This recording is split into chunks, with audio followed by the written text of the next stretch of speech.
Сәлем оқырман, сезімтіп арнасына қош келдіңіз. Арнама тіркеліп, лайк басып, әңгімелерді соңына дейін тыңдаңыздар. Сіздермен болған сезімтіп арнасы. Қайтейін енді, інімнің әйелімен төсектес болыппын. Бұл Астанадан Алматыға іс сапарымен жиі келіп тұратын досымның айтқан әңгімесі. Алғашында сенгім келмеген, бірақ нан ұрсын, Құран ұстайын деген соң сенбеске болмады.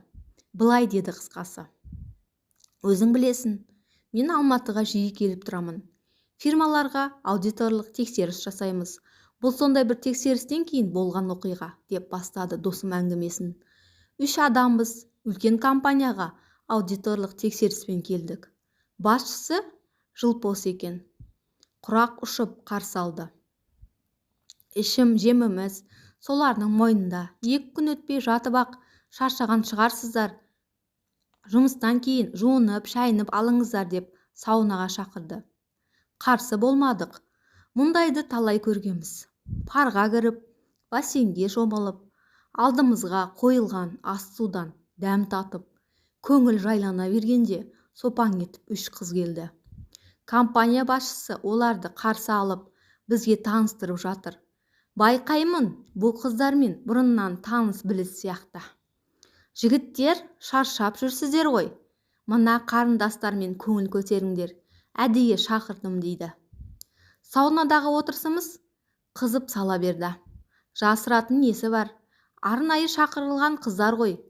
Өз істерін біледі екен. Көшенің жезөкшелеріне келмейді. Киім киістері, сөздері дұрыс. Артынан компания басшысы өзі айтты. Тексерушілерді осылай демалдырып қоя береміз. Мұндай әдемі қыздарды қойнына салған соң, қандай тексеруші болмасын, бізге оң көзбен қарайды. Бұл қыздар тәп-тәуір жерде жұмыс істейді. Бірақ ара-тұра біздің заказды орындайды. Ол үшін қалталарына ақша салып береміз. Дұрыс екен, дестік. 1 апта өте шықты.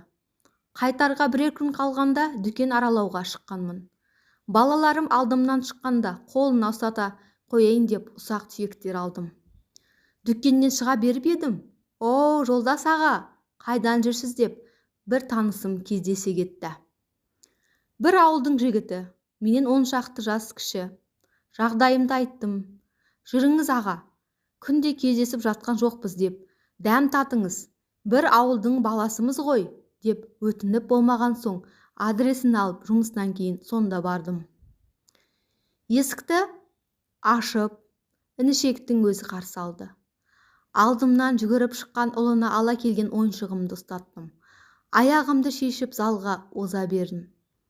Әйелі шықты. Оны көріп шалқамнан түсе жаздадым.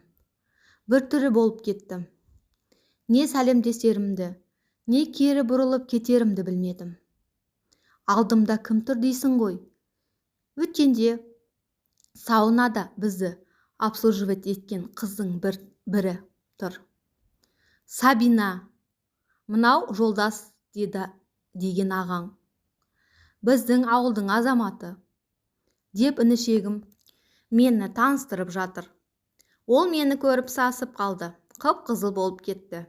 Залға, дастарханға кіре беріңіздер деп ас үйге қашты. Ол үйден шай емес, зәр ішкендей болдым. Сабина төмен қарап, қызараңдап отыр. Інішек мәз. Бізді осы келініңіз асырап отыр. Жақсы жерде жұмыс істейді, табысы тәуір деп қояды. Ішімнен әр еркектің қойнына бір жатып жүрсе, әрине табысы тәуір деп мен де отырдым. Сол саунада Сабина мені қосқанда 3 еркекті кезек-кезек обслужить етіп еді. Сіздер секілді азаматтар жиі келіп тұрса, бізге жақсы. Компания басшысы бізді шақырады, жақсы ақша береді. Ал біздің жұмыс саунадан келген азаматтардың құмарын қандыру, деп менің қойнымда жатып, біраз сырын ақтарып еді. Сол Сабина енді қызырыңдап төмен қарап отыр. Інішекті аядым. Ол жарым деп, ақша тауып жүр деп мәз. Ал әйелінің ана жақта не істеп жүргенін білем екен, әттең. Сылтау айтып үйден тез кетуге асықтым. Бүгін осында қонып кетіңіз дегеніне қарамадым. Бұл Астанадағы бір үлкен компанияда аудитор болып жұмыс істейтін досымның әңгімесі. Айтқан әңгімесінің өзегінде қоғамдағы үлкен шындық жатқаны анық.